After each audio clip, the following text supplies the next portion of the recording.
Will you please welcome Meklit Hadero, TED Fellow.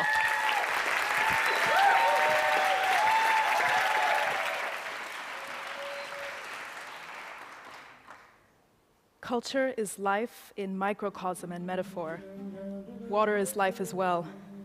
What happens when music and water intersect? When culture and ecology offer an opportunity for a region to get to know itself in a new way? You know, on the surface, the Nile is one river.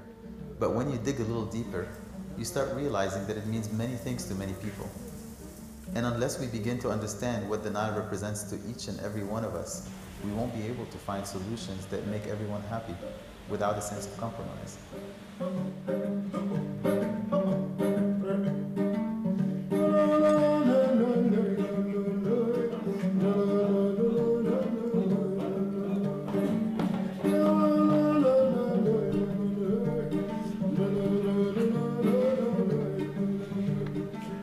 Our ancestors have lived along this river for thousands of years, so it's no wonder we have so much in common. What is really surprising, though, is how disconnected we are from one another. This may have not been a problem in the past, but today, the ways we depend on the river have become so much more complex.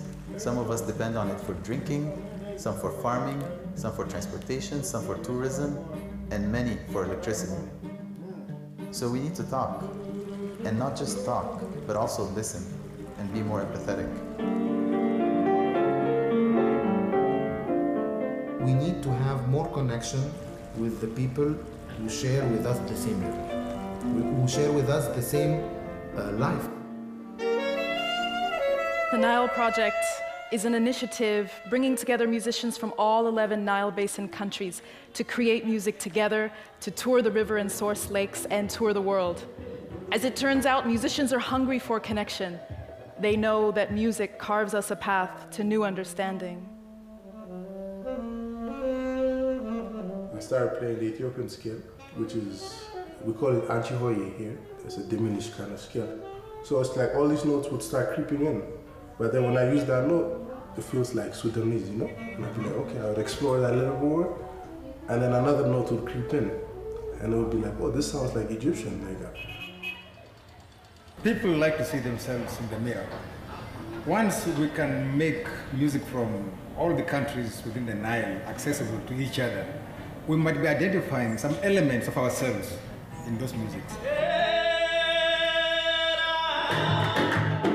I think that way we can use the Nile and music to unite Africans.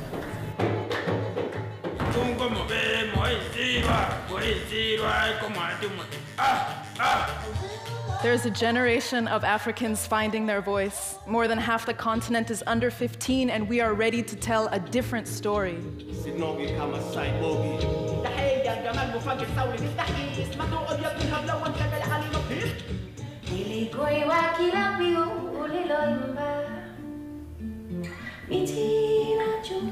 It's all about people. I so believe in this. It's all about people, about their values. Not only their history, about their future. So last month, I was on Ethiopia's Lake Tana, the source of the Blue Nile. We were perched on this tiny motorboat, and I was singing to myself and watching the clouds make their way across the sky. And I thought to myself, these clouds are the Nile in the sky. The rainfall becomes the lake becomes the river becomes the sea, and all along the way, the systems that feed this river relate even more broadly to the systems that feed all rivers and all watersheds and all of us. We are interconnected, and we want to know what that sounds like. The Nile is life, but the Nile is also possibly our reconnector. That will begin Africa's reconnection. The population begins to reconnect with itself. We know more about each other. We need to know more about each other. And then maybe some problems will end. Thank you.